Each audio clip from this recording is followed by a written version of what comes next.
Hola amigos, les habla Ariel Ben Abraham. Esta semana tenemos la parasha Miketz, que coincide felizmente con Hanukkah. Así que feliz Hanukkah para todos. Esperamos que esta ocasión sea una ocasión, como siempre, como lo es cada año, propicia para recordarnos que la luz existe en el mundo porque Dios creó la luz y todos estamos dentro de esta luz revelada con la cual nos hacemos conscientes de que estamos vivos. En otras palabras, si hubiera oscuridad no sabríamos realmente si estamos vivos. Eso es bastante obvio. Entonces, el hecho de que encendamos estas velas nos recuerda que somos portadores del libre albedrío y también de la voluntad para expandir la luz en el mundo. En otras palabras, hay luz de hecho. De hecho hay vida. El hecho de que haya vida es una prueba inequívoca de que hay luz. Luz como la emanación de la creación del Creador. Obviamente en ese contexto estamos hablando, o sea, la luz del Creador como vida, que se refleja en lo que vivimos diariamente. Un concepto bastante profundo, o sea, que podemos decir, bueno, hay vida, que tiene que ver la luz con todo esto. Sí tiene que ver. El momento en que Hakadosh Baruj Hu dice, hágase la luz. El prerequisito para la creación es la luz, ya lo sabemos, lo vimos en el análisis que hicimos de la parasha Bereshit, Génesis, la primera del Génesis. Y lo vamos a destacar ahora porque son cosas que están conectadas. Es interesante porque el milagro de Hanukkah lo celebramos y ocurrió, de hecho, en la época del año en la que hay mayor oscuridad, es el invierno. Entonces, es propicio que en la época donde hay menos luz física, el día es más corto, el día de luz es más corto, propiciemos el advenimiento, la prevalencia de la luz como objetivo principal de la vida y de la existencia, que de eso se trata. Entonces, lo que estamos tratando de hacer es, con Hanukkah, es en una fase, en un periodo de luz ocultada, que en ese sentido es la oscuridad. O sea, la oscuridad de por sí no existe, porque de existir, la luz no existiera. En otras palabras, en el momento en que hay luz, no hay oscuridad, aunque haya oscuridad. O sea, sabemos que hay oscuridad, pero existe, no hay luz, tenemos que prender un foco o una linterna para ver si, pero sabemos ya que hay luz de antemano. O sea, la luz preexiste, es preexistente de la oscuridad. Esto tenemos que tenerlo muy claro. Ustedes podrían decir, bueno, pero en Génesis dice que había caos y... sí, pero en ningún momento, en el momento en que realmente, como dijimos antes, la creación comienza en el momento en que Hakadosh Baruj Hu dice, hágase la luz. O que la luz esté presente, más bien. Esto es importante. Entonces es cuando él empieza a construir su creación. Entonces separa la luz de la oscuridad, etcétera, etcétera. Pero ya hay una referencia. La principal referencia, lo dijimos en el comentario de la parasha Bereshit, véanlo o léanlo en el blog si no han tenido tiempo, o para refrescar la memoria. La luz es la referencia. Entonces, si no existe esa referencia, entonces realmente viviríamos en la oscuridad. No tenemos conocimiento de luz, vivimos en la oscuridad, como muchos lo hacemos en este mundo.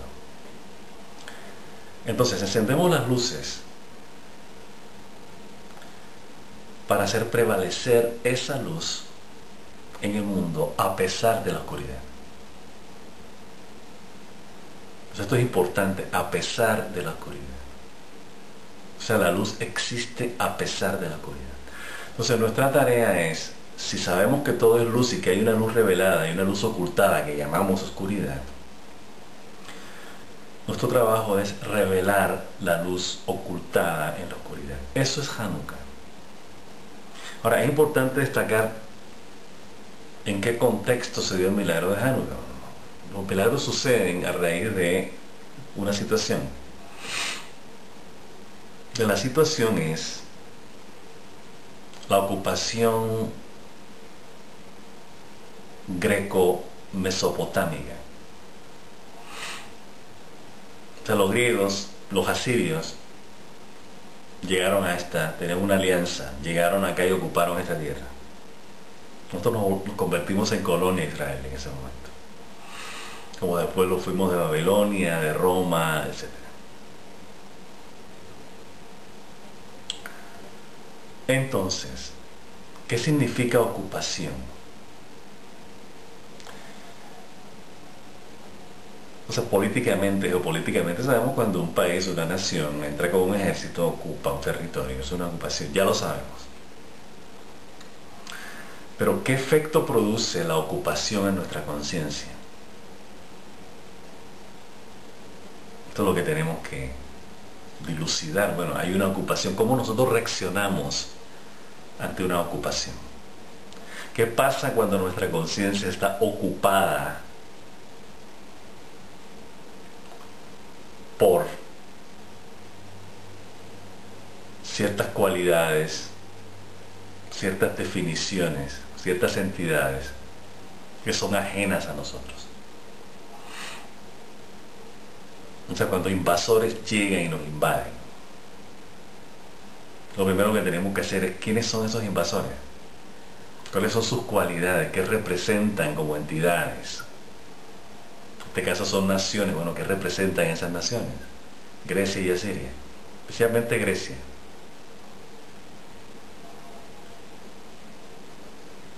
Que están ocupando nuestra vida, que es la tierra. Y nuestra conciencia, que es nuestra nacionalidad, nuestra identidad, que es Israel. ¿Qué pasa en ese momento? Nosotros decimos, bueno, aceptamos esa invasión, esa ocupación, o nos rebelamos, o la resistimos, o reaccionamos a ella, inclusive la combatimos. Ahí es donde viene Hanukkah. ¿Qué pasa? Nuestra tradición oral nos cuenta que cuando llegaron estos tipos acá, ellos dijeron, bueno, ustedes tienen la Torá. Nosotros no tenemos ningún problema con la Torá porque nosotros, como buenos griegos que somos, nos gusta el conocimiento y la filosofía. Sin embargo, ese conocimiento y toda esa filosofía nosotros la aplicamos hacia algo muy específico que se llama la vida humana, la vida en sí. Algo más específico, el cuerpo físico. El cuerpo físico es el vehículo a través del cual, razonan los griegos, nosotros experimentamos todo. Conocimiento, sensaciones, pasiones, instintos, todo lo que sea nosotros, algo bastante obvio, bastante lógico, dentro de la lógica esa de la filosofía griega, como es natural. Entonces, ¿qué pasa?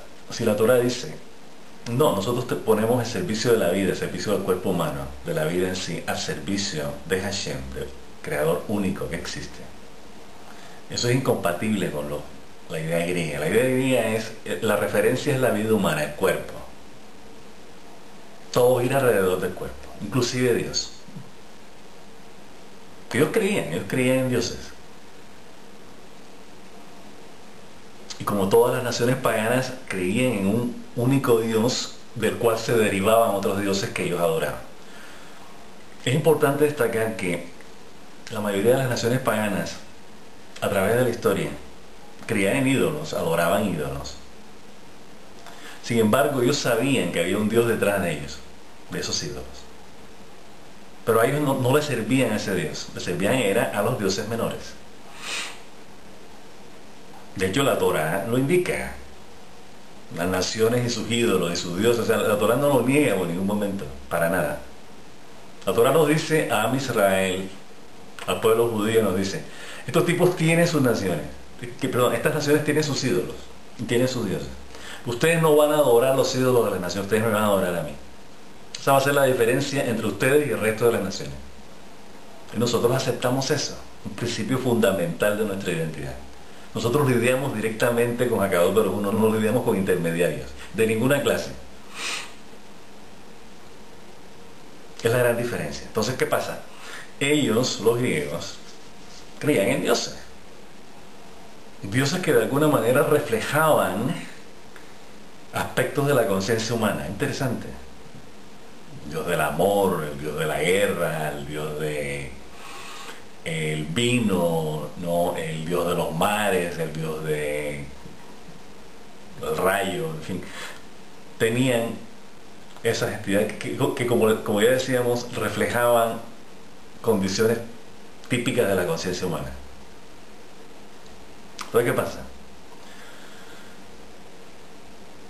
Llegan ellos a imponer ese modelo acá. Dijeron, ustedes tienen la Torah, pero saben que por mucho que ustedes estudien, la idea es que todo esto ustedes lo apliquen para la vida, para la vida individual, experimentada a través de un cuerpo físico. A partir de ahí que se interpreta esto.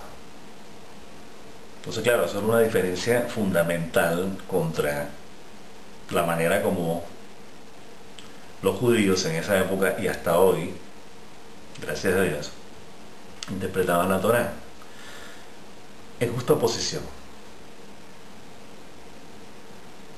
Entonces ellos no hacían como los romanos que se ponían a quemar la Sefer Torah en la calle, que quemaban los rollos de la Torá y nada de eso. Ellos no hacían eso. Ellos simplemente lo que decían, esto lo vamos a adaptar, la Torá la vamos a adaptar a lo que nosotros creemos, no a lo que dice Dios. En este caso, su Dios de los judíos. Entonces ellos entran, ellos dicen, no hay que destruir ningún templo, como hicieron los romanos. O los babilónicos. Ellos simplemente entraron al Bet HaMikdash, al templo de Jerusalén, quitaron el arca y pusieron una estatua de Zeus. Entonces, este es el Dios de nosotros. Hay un templo acá, aquí se ora, aquí se reza. Bueno, nosotros tenemos también templos. Y eso fue lo que hicieron. Bien, entonces, ¿qué representa esta imposición, esta ocupación? Un cambio de valores. Entonces, la influencia era tal y aparentemente tan convincente, especialmente de la gente joven de esa época, cuenta nuestra tradición oral, no lo estamos inventando, Hasbe Shalom, que los jóvenes se identificaron con eso, dijeron, oye, estos tipos tienen razón los griegos, o sea, el cuerpo, últimamente, como dicen por ahí, es lo que experimenta todo lo que tiene que ver con la vida. Las creencias, los pensamientos, o sea, el punto focal realmente es el cuerpo. Entonces los griegos decían, mente sana en cuerpo sano, y entre más bonito tú seas, más bonitas son tus ideas, tus sentimientos. De ahí la música, la poesía, en fin, toda esa serie de elementos que los griegos, a través de su filosofía y su discernimiento, llegaron a crear. No se cuenta nuestra tradición oral, hay que insistir en todo este cuento que hay una tradición oral que es la que nos relata qué fue lo que pasó. Tipos llegan y se vuelve una moda, como tenemos hoy día con la cultura occidental, por no llamarla específicamente de un país. Hoy todos los países imitan la cultura de este otro país o de estos otros países que reemplazaron a Grecia y a Roma. Todo el mundo quiere seguir sus valores, específicamente. Tener y tener.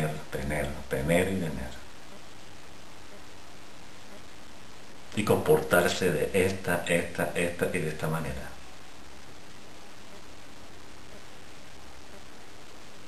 Básicamente ese es el patrón de la ocupación, del invasor. En el caso actual no hay una invasión física, geopolítica. Uno diría, bueno, llegó a este país, se posesionó de otro país, de este otro país o de estas otras naciones e impuso su cultura y sus valores y su dominio. En ese caso no ha sido así. En muchos países, ya la mayoría de los países hoy día son independientes. O sea, aparentemente no están controlados por un país mayor o por una potencia mayor. Aparentemente. Sin embargo, sí hay un dominio, una ocupación, que es la ocupación cultural. La ocupación mentalidad. La ocupación valores. Eso lo tenemos claro. Entonces la idea es, bueno, nosotros a qué cultura, realmente quiénes somos nosotros. Vamos a hacer un análisis aquí. Vamos a volvernos filósofos como los griegos. Vamos a empezar a discernir acá, o sea, un poco la cabeza. Dice, bueno, ¿quién soy yo? Háganse ustedes esta pregunta, una pregunta filosófica por excelencia, la existencia, el dilema existencial. ¿Quién soy yo? ¿De dónde vengo y para dónde voy? Con esas preguntas es que se inicia el discurso filosófico en cualquier filosofía que exista en el planeta. La materialista, la idealista, la existencialista, es a partir de estas preguntas, ¿quién soy yo? Y obviamente a partir de la respuesta. Tenemos que hacer una pregunta, bueno, ¿quién soy yo? Yo soy, ¿de dónde soy?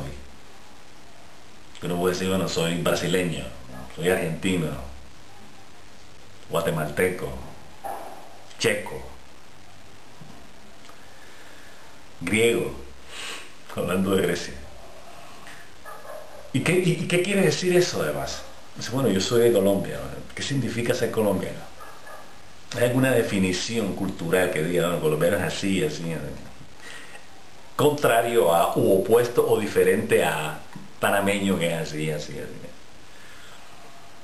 Es importante que hagamos este análisis porque es parte de la manera como nos vamos a liberar de una serie de rollos de los cuales tenemos que liberarnos para dar paso, para abrir camino a una autorredención que eventualmente va a dar camino a una redención colectiva. Todos queremos redimirnos de tanta basura que tenemos en la cabeza. Este es el inicio del proceso, así que aprovechen y pongan atención. Y sigan sigan el patrón, la idea. Bien, entonces, ¿quién soy yo? Entonces uno empieza a hacerse esa pregunta, ¿no? Yo soy hijo de mi madre, hijo de mi padre. Esa es otra, ¿no? La definición carnal, por decirlo así, o fisiológica, genética, es una definición del ser también. Yo soy hijo de mi papá y de mi mamá. Okay. Soy nacido en una parte que se llama tal, ¿no? De una ciudad que se llama tal, con una geografía específica, con un idioma, con unas costumbres, con unos valores. Entonces ya ahí empieza a definirse un poco quiénes somos. Sí, pero eso es producto de algo exterior. En otras palabras, sí, le tocaría nacer en Siberia, por ejemplo, de un padre y de una madre, como es natural. A uno lo determinaría del ámbito. Entonces, estamos hablando de cosas lógicas acá. Lo que estamos tratando de llamar la atención con estas cosas obvias es poner atención en lo que nosotros somos, individualmente. Decir, bueno, ok, ¿qué me define como siberiano?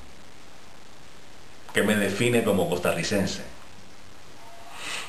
Ponerle atención a eso. Aunque sean factores exteriores. Porque ya dijimos que por el hecho de ser exteriores son variables.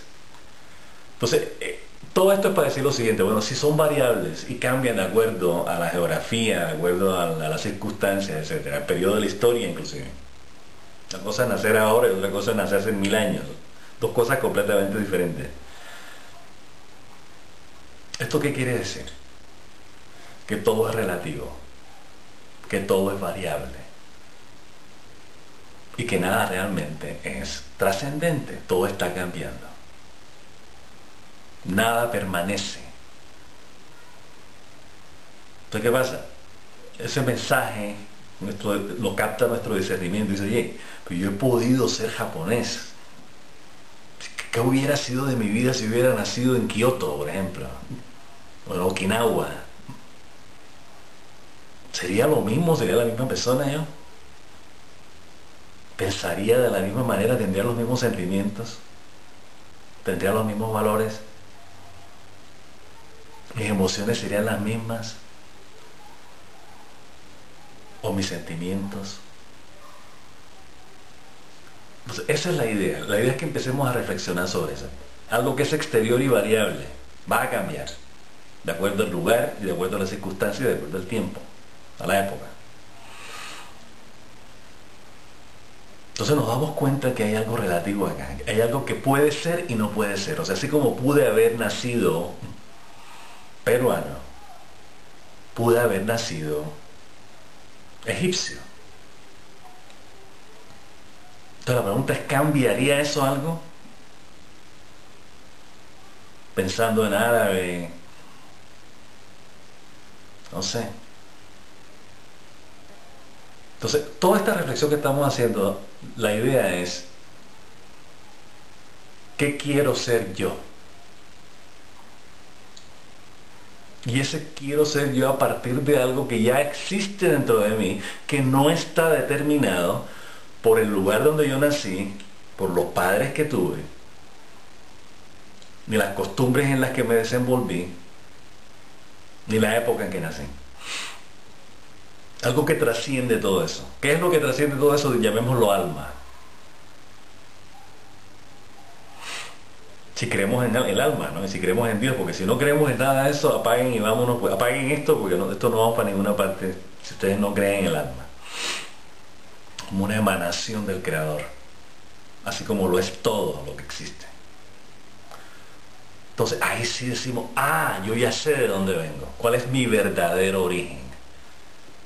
O sea, ya yo sé que yo no soy producto de donde nací, ni de mi papá, ni de mi mamá. Sí, en estas circunstancias del mundo material, sí, obvio. Pero desde el punto de vista de la trascendencia de la existencia y del origen de la existencia, yo vengo de otro lugar, de otro tiempo, de otro papá que se llama Dios. Esa es la gran diferencia entre el judaísmo y el resto de las religiones. Entonces nosotros somos a pesar del mundo, no a partir del mundo. O sea, el mundo no nos define a nosotros. Esta tierra donde vivimos, eres Israel, el país Israel, no nos define. Nos define sí ante el resto de las naciones. Porque nuestra definición viene del Creador. Esa es nuestra definición. Y la entendemos a través de un libro que se llama la Torá.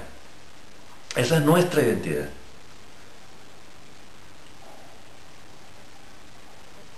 Pero una vez que nosotros sigamos esa definición, eso es lo que somos. Y es de dónde venimos y para dónde vamos. Está todo el paquete, está ahí. No hay que hacer tanto rollo de ver quién soy yo, de dónde vine, por qué estoy aquí. En el momento en que uno dice yo soy judío, esta es mi identidad. Todas esas demás preguntas son irrelevantes, todo lo que hemos reflexionado anteriormente. No es importante. Entonces, ¿qué pasó en Hanukkah? La familia de los hermanos macabeos eran sacerdotes. Dijeron, estamos a un punto muy cercano a extinguirnos como identidad. O sea, nuestra existencia, que depende de la Torá, está en un peligro, pero inminente, ante la avalancha, por decirlo así, cultural, de estos griegos y de estos mesopotámicos, asirios que están acá. Comienza lo que llaman asimilación, o sea, ocupación. Es otra manera de decir ocupación. nos ocuparon, nos asimilaron, o sea, o nos asimilamos a ellos a través de la ocupación que ellos hicieron dentro de nuestra conciencia, dentro de nuestra concepción de lo que es ser, existir. Comenzaron la pelea. Y en la pelea prevalecimos.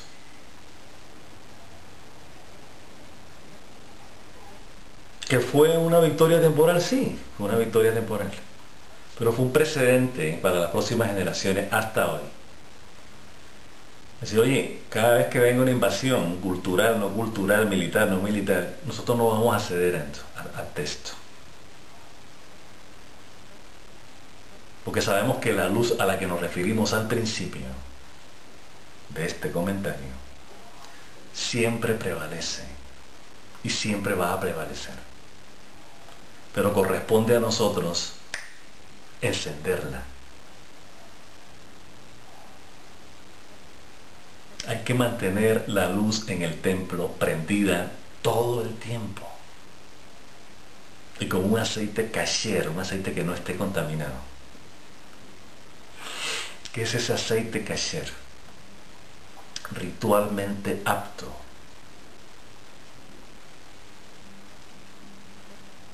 Nuestro conocimiento, nuestra convicción de nuestra identidad, ese es el aceite. Por eso las botellas de aceite contaminado hay que retirarlas. Ya está contaminada esa identidad, no es la nuestra.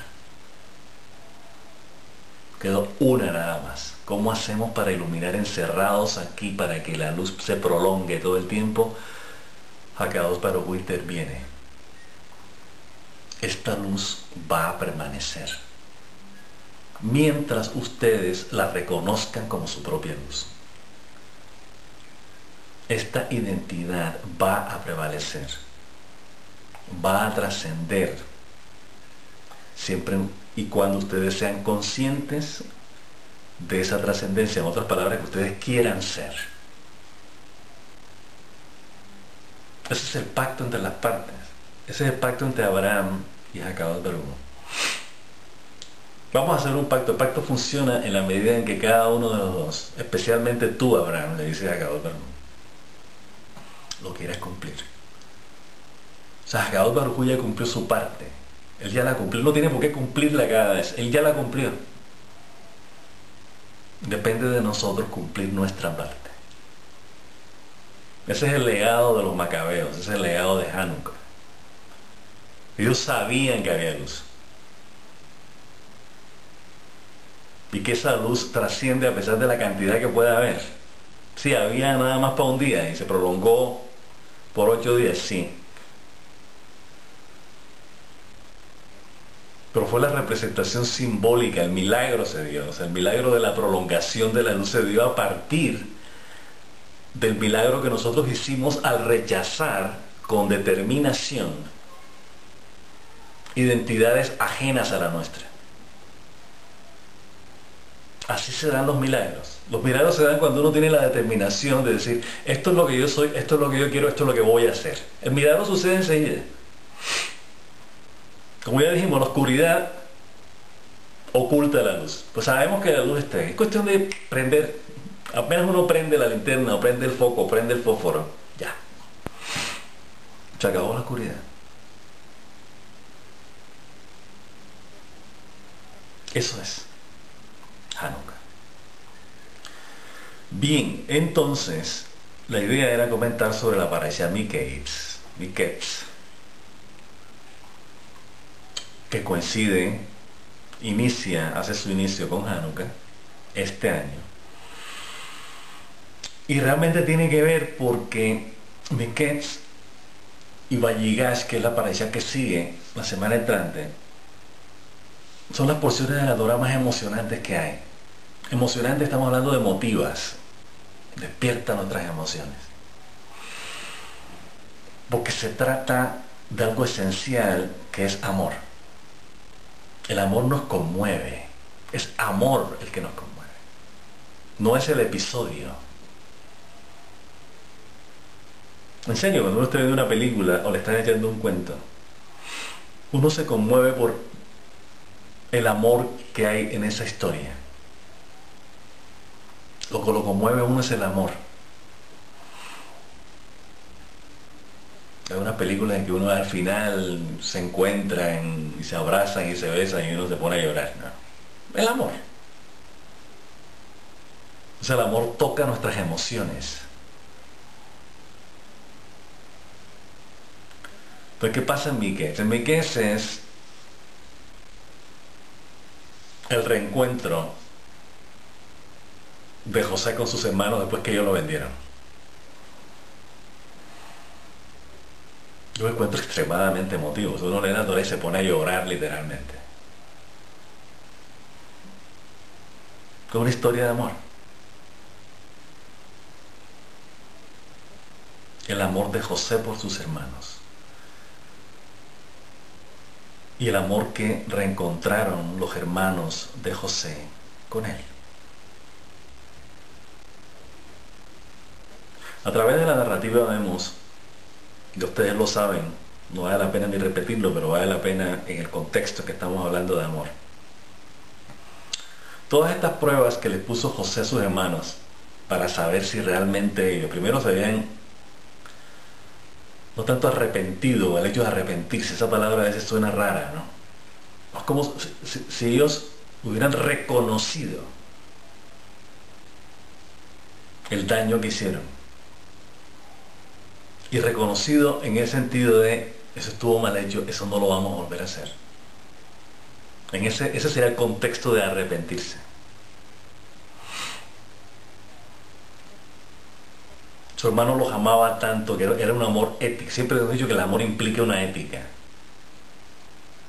una rectificación. De eso se trata, amor. De eso se trata la redención. La redención es rectificar todo lo que nos ha pasado a través de la historia, que no ha funcionado, y liberarnos de eso que no ha funcionado. Esa es la redención. La redención es un proceso de rectificación. No es un proceso de condonación, de decir, ¿sabes qué? Todo esto estuvo feo, olvídense de eso, ya no ha pasado, aquí no ha pasado nada. Ya quisiéramos que fuera así de fácil.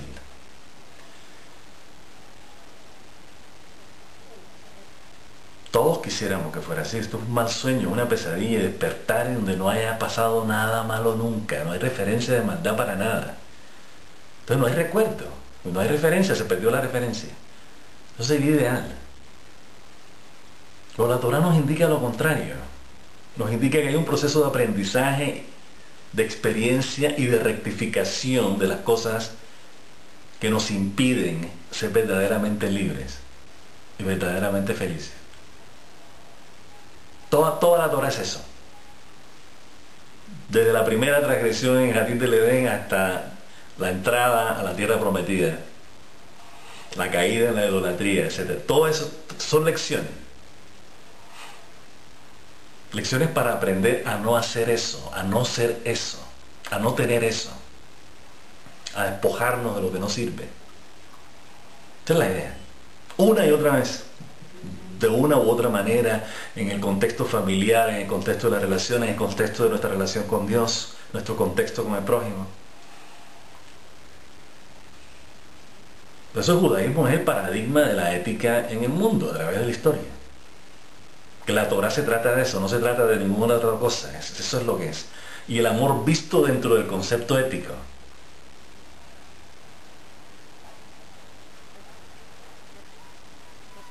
Bien, entonces,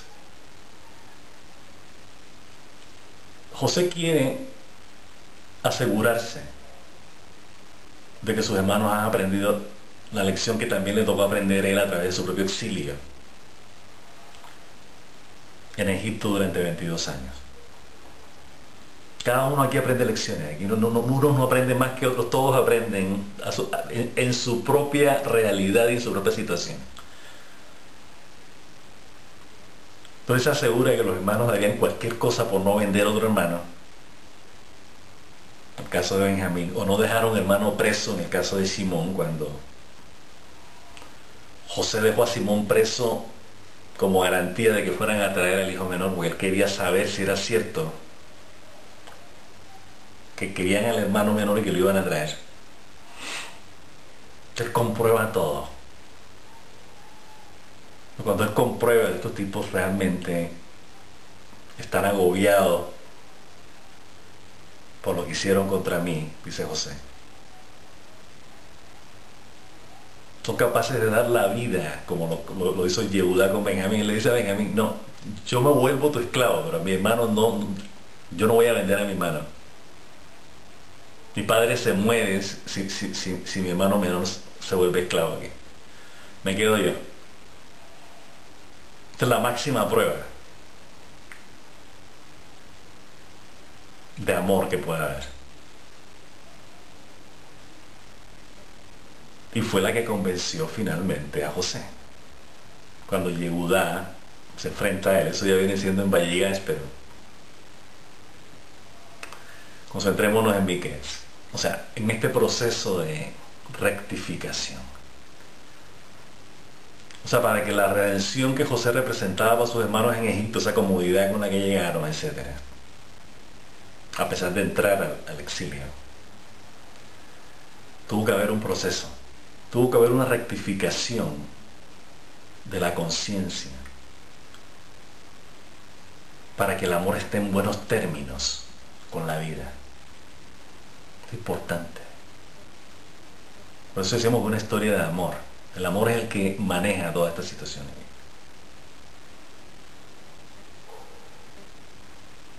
De hecho, la actitud que asume, ya lo veníamos destacando anteriormente, José en su historia en Egipto, es una actitud de amor.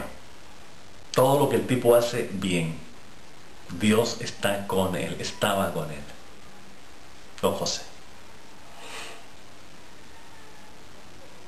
Todos nuestros sabios dicen, algunos de nuestros sabios, dicen, si Dios estaba con José, José tenía que estar con Dios. O sea, es una relación que ya dijimos anteriormente, el pacto. Para que el pacto entre las dos partes se dé, tiene que haber reciprocidad. Importante.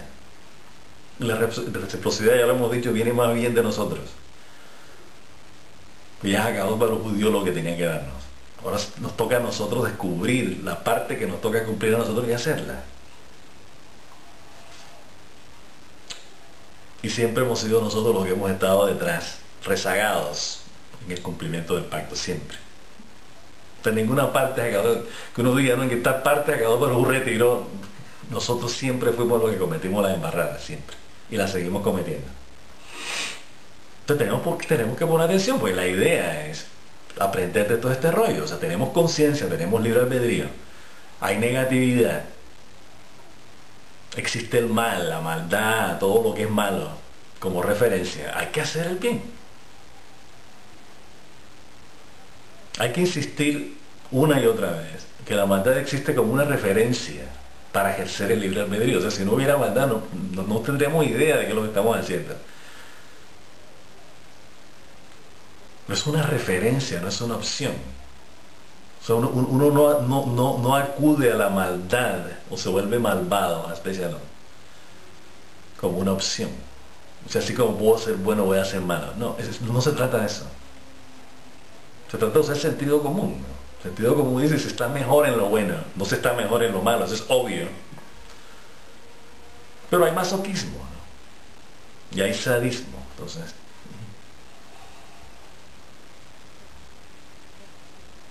Que en algunos ámbitos de la sociedad y en otras religiones lo consideran aceptable. Bueno, eso es parte de la conciencia, de la diversidad de la conciencia, ¿sí? Créetelo. Claro que no.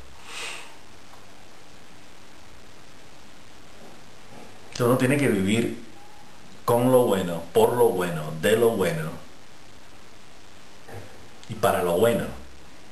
De eso se trata. En ese sentido explicamos en el blog, y lo hemos repetido muchas veces, que amor es su causa y su efecto. ¿Qué quiere decir es su causa y efecto? Lo que causa amor es amor y el efecto de amor es amor. Eso es lo que quiere decir. Si no es así, entonces no es así. O sea, nada que no sea amor puede causar amor. Imposible. Y todo efecto de amor es amor. Pero no hay una acción amorosa que uno haga que redunde en algo negativo. Pues, ¿cómo?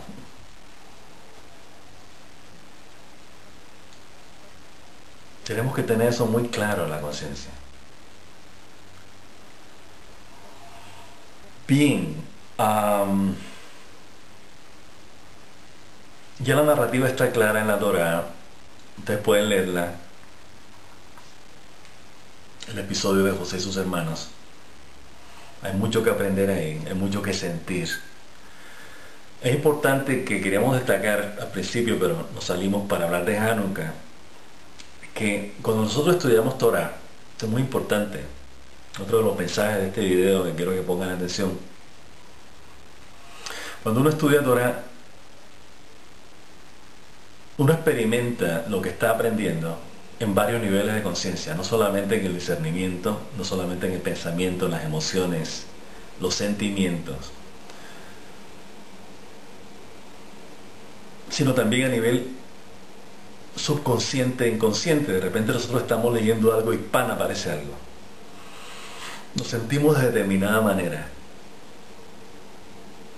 Y uno dice, bueno, pero ¿por qué yo siento esto? Por ejemplo, cuando llegamos al capítulo de José y sus hermanos, cuando él escucha a Benjamín. Benjamín no sabe que José es su hermano. Benjamín sabe que el hermano es virrey de Egipto y el tipo que el mandamás en Egipto. Que está en su casa comiendo con él.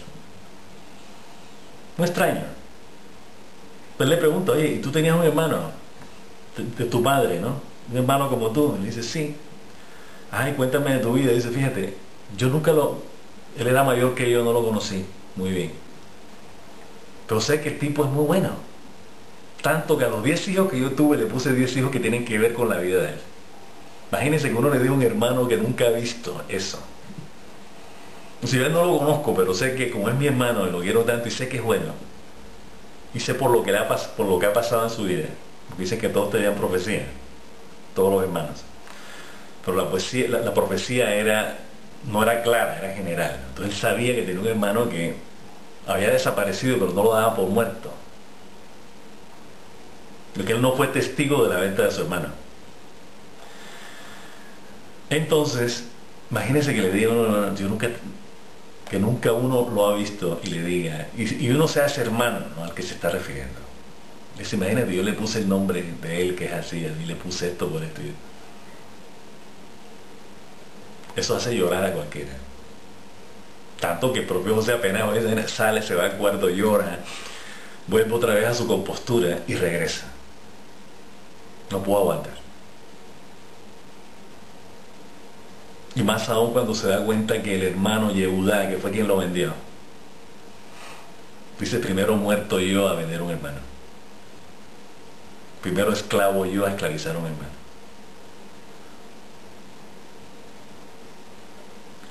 Esto ya no fue llanto, fue un grito que pegó, que dicen que se oyó en todo Egipto. Sé que hasta el faraón lo oyó. Tuvo que haber sido un grito grande para que se oyera en todo un país, ¿no? Pero todo esto es amor, ¿no? Todo esto está motivado por amor, no está motivado por un deseo personal de, bueno, yo voy a clavar a esta gente y me voy a vengar, no. Es una historia de amor, ¿no? Yo tenía un hermano que no conocí, que es bueno, yo le puse, los 10 nombres de mis hijos los puse en honor a él. Es por amor, es amor.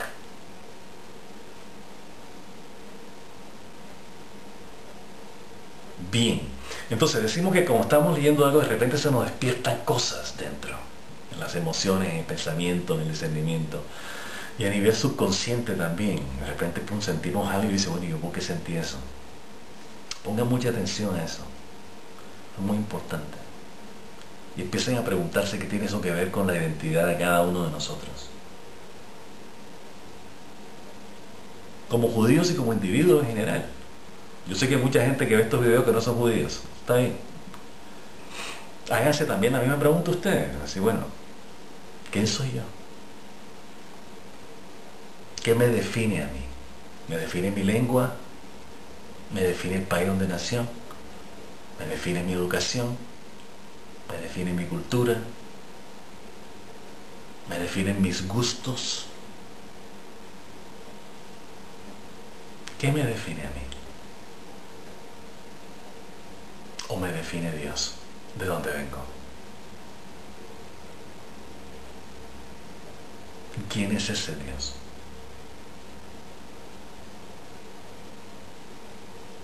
Entonces buscamos la Torá. Ese Dios. Ese es el Dios que me define a mí y que se define a Él de acuerdo a lo que hace y cómo Él se relaciona con nosotros y con su creación. Esa es mi referencia, esa es mi identidad.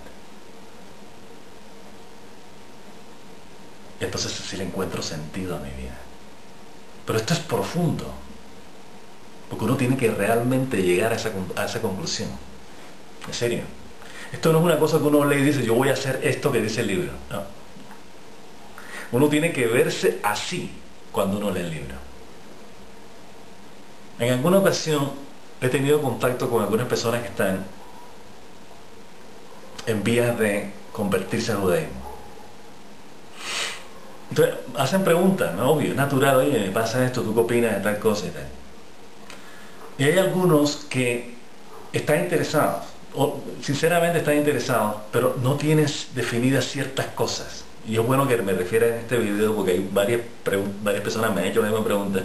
Y es bueno que si ven el video ya tengan la respuesta, no tengan que estar repitiéndola individualmente. Hay cosas que no tienen claras, por ejemplo, el hecho de que en el judaísmo, que es una contradicción lo que voy a decir, pero de todos modos, para que nos entendamos,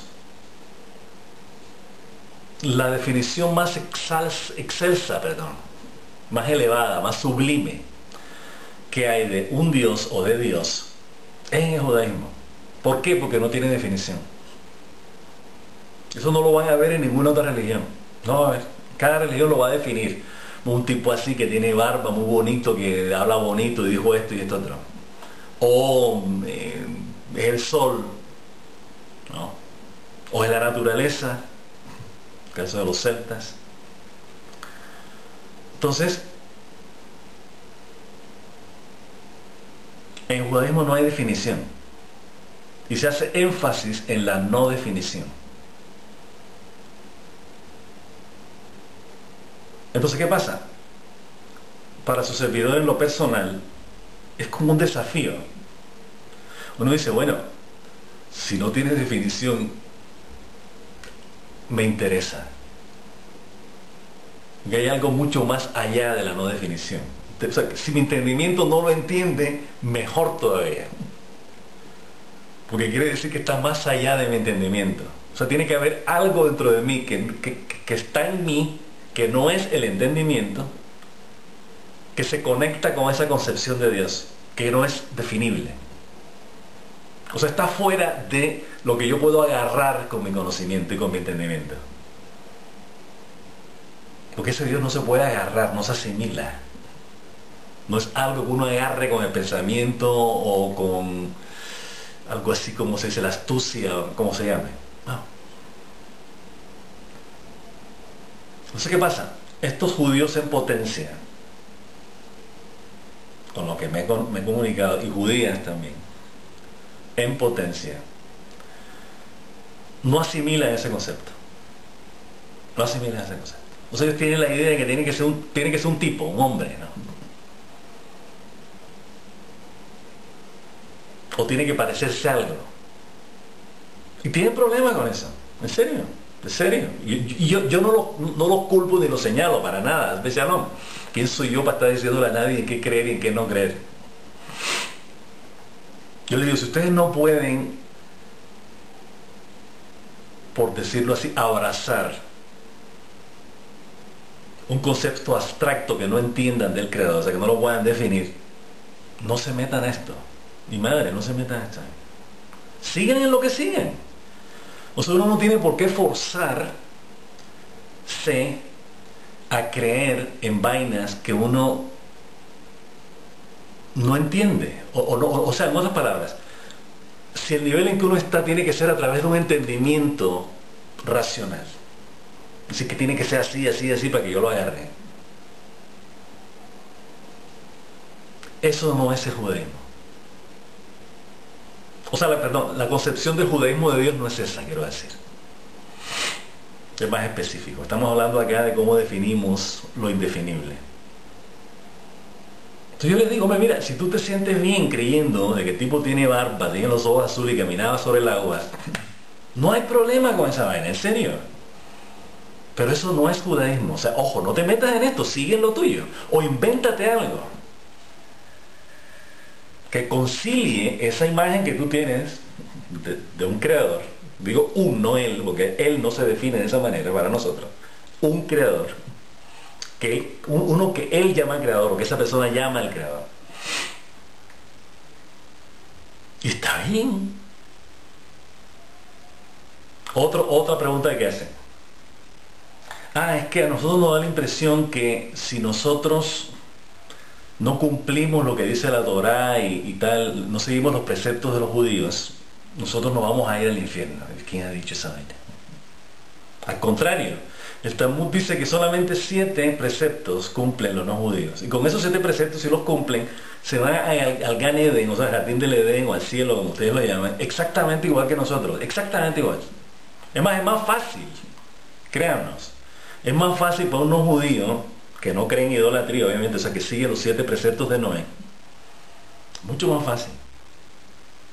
O sea, que no hay realmente ninguna necesidad de ser judío para ganarse la salvación. Yo no sé cuál es la agenda oculta que tiene la gente que se quiere convertir en judío. Tienen una agenda. Decir, bueno, si yo me vuelvo judío voy a conseguir tal vaina. O voy a tener esta recompensa, o me va a pasar tal vaina.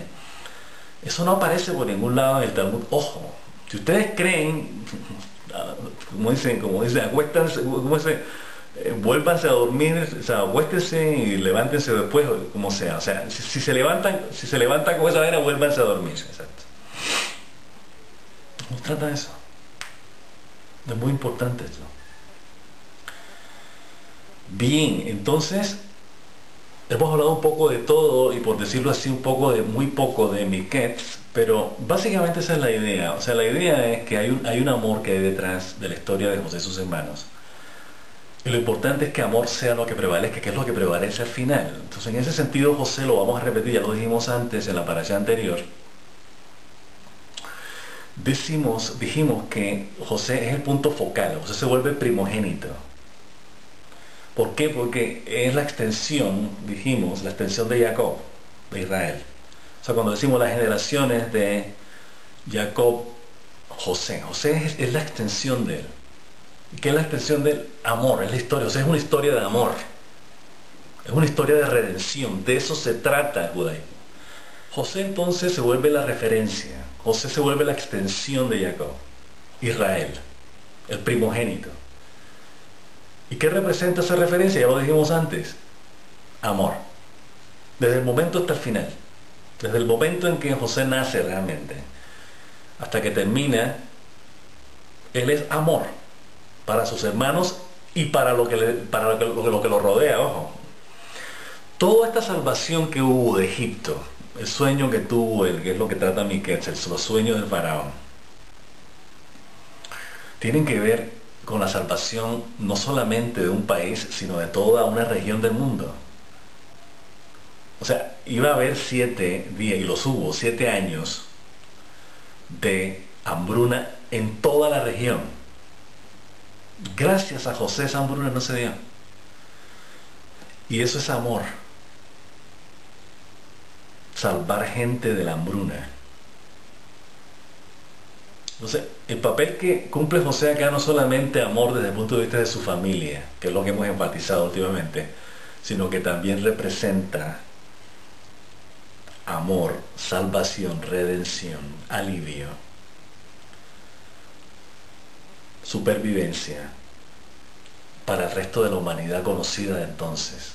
Entonces es muy importante. No olvidemos, cuando estemos leyendo, no olvidemos que el punto focal de lo que representa José es amor. Tanto para sus hermanos como para el mundo conocido de entonces. Bien, entonces decíamos que es interesante en el comentario que tiene el Rab Samson Rafael Hirsch sobre la Torá. Él dice que, cosa que su servidor no había leído antes ni había encontrado antes en ninguna otra parte, que José e Israel son sinónimos. A Israel también lo llamaban José. Interesante, no habíamos visto, pero el Rab Hirsch lo comenta. Entonces, ¿qué pasa? Reafirma lo que estamos diciendo, que José es la extensión de Israel. Que José e Israel son sinónimos. y que el hecho de que José haya sido el portador de la primogenitura, o sea, se le quitó la primogenitura a Rubén para dársela a José, precisamente por lo que José era para sus hermanos y para la familia. Esa primogenitura prevalece en la historia y prevalece en el futuro. O sea, José siempre va a ser el primogénito. ¿Qué quiere decir primogénito? La referencia de la familia, la referencia del padre, la referencia hacia el futuro, lo que va a prevalecer. Porque el amor de Dios, que es el amor de Israel, es el que va a prevalecer. Bien, entonces con eso cerramos. Un poco larga la locución de hoy porque hablamos de Hanukkah, pero creo que valió la pena. Entonces, que pasen una feliz Hanukkah de todo corazón y feliz resto de semana y Shabbat Shalom.